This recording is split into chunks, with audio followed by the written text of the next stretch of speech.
यदि आप प्रकृति की अनूठी सुंदरता का अनुभव करना चाहते हैं, तो आपको उत्तर पूर्व भारत की यात्रा अवश्य करनी चाहिए। इन राज्यों में न केवल आपको प्राकृतिक सुंदरता की अद्भुत झलक देखने को मिलती है, बल्कि यहाँ की संस्कृति और सभ्यता भी आकर्षण का केंद्र है। सिक्किम प्राकृतिक सुंदरता से परिपूर्ण एक राज्य है जो हिमालय की गोद में बसा है।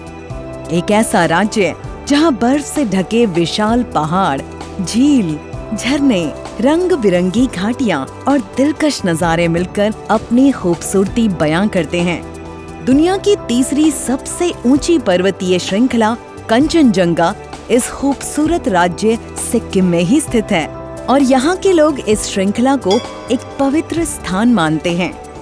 यह खूबसूरत भूमि अद्भुत वनस्पतियों और जीवों से संपन्न है। ईश्वर ने इस क्षेत्र को इतने प्राकृतिक संसाधन दिए हैं, इतना सामर्थ्य दिया है, यहाँ विकास की, टूरिज्म की इतनी संभावनाएं हैं। नॉर्थ ईस्ट की इन संभावनाओं पर अब काम हो रहा है। पूर्वोत्तर अब भारत के विकास का गेटवे बन रहा है। क्षेत्र में सामाजिक आर्थिक विकास की गति को तेज करने के लिए उत्तर पूर्वी परिषद यानी NEC का गठन किया गया।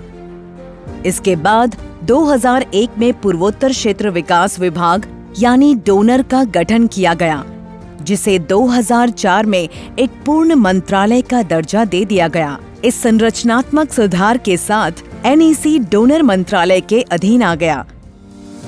डोनर मंत्रालय भारत के पूरे उत्तर पूर्वी राज्यों में निष्पादन, निगरानी और विकास संबंधी सभी योजनाओं और परियोजनाओं के लिए जिम्मेदार है।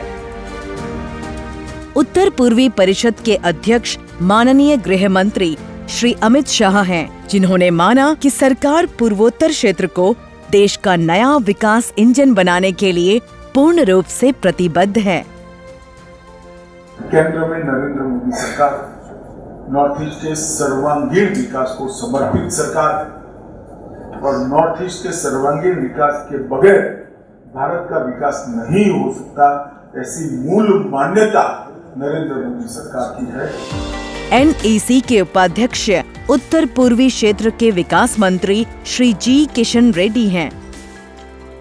North East Council ensured road and air connectivity, established important regional institutions, and laid foundation for critical social and physical infrastructure in this region. सचिवालय में श्री के मोसेस चलाई सचिव के पद पर कार्यरत हैं।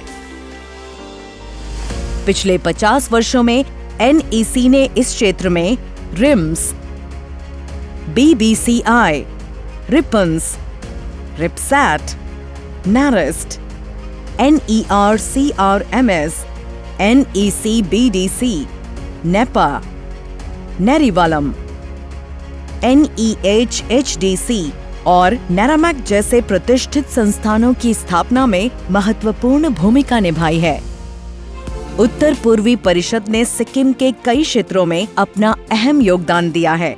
जैसे बिजली के क्षेत्र में NEC ने सिक्किम के लोगों के जीवन को रोशन करने के लिए कई क्षेत्रों में मौजूदा वितरण प्रणाली के आधुनिकीकरण और पुनर्निर्माण में सहायता प्रदान की है और कई स्थानों पर विभिन्न तरह के KV सब स्टेशन का भी निर्माण किया है।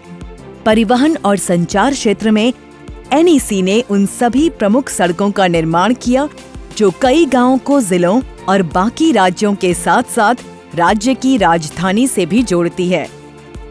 NEC ने नई सड़कों के नवीनीकरण और निर्माण के साथ साथ राज्य में मौजूदा विभिन्न सड़कों के चौड़ीकरण और सुधार की ओर अग्रसर हैं। इसके अलावा NEC ने राज्य में कंपोजिट स्टील गर्डर ब्रिज के साथ साथ कई स्टील ब्रिज के निर्माण में भी सहायता की, जो न केवल कनेक्टिविटी को मजबूत करेगा बल्कि स्थानीय व्यापारिक गतिविधियों को भी प्रोत्साहित करेगा। चिकित्सा और स्वास्थ्य क्षेत्र में NEC ने सिक्किम में जिला पशु चिकित्सा पॉलीक्लिनिक और अस्पताल परिसर के निर्माण में मदद की है। राज्य में बुजुर्गों की मदद हेतु NEC ने वृद्धाश्रम का निर्माण किया। साथ ही बुनियादी ढांचे के विकास के लिए सिक्किम में कई सरकारी सीनियर सेकेंडरी स्कूल्स की स्थापना में भी अपना योगदान दिया। राज्य में खेलों को बढ़ावा देने के लिए NEC ने स्टेडियम में सभी मूलभूत सुविधाओं को बढ़ाने में मदद की है। कृषि क्षेत्र में NEC ने इंटीग्रेटेड मुर्गी पालन और मत्स्य पालन को प्रोत्साहित किया और साथ ही इस राज्य में रहने वाले लोगों की आजीविका के अवसरों को बढ़ाने के लिए विभिन्न कृषि मशीनीकरण इकाइयों को पूंजी प्रदान की। NEC ने कई परियोजनाओं को प्रोत्साहन प्रदान किया जिसने पर्यटन के बुनियादी ढांचे को मजबूत किया है, जैसे कि पैसेंजर रोपवे परियोजनाओं के लिए सहायता सुविधा, पर्यावरण के अनुकूल पर्यटक परिसरों के विकास के साथ साथ बटुक हेलीपोर्ट की रीमॉडलिंग और उसका नवीनीकरण। NEC ने इस स्वर्ग जैसे वातावरण में रहने वाले लोगों के लिए आशा के एक नए युग की शुरुआत की है, जो सिक्किम में कई और प्रयासों और परियोजनाओं के साथ साथ राज्य के लोगों के लिए अपार संभावनाएं लेकर आएगा।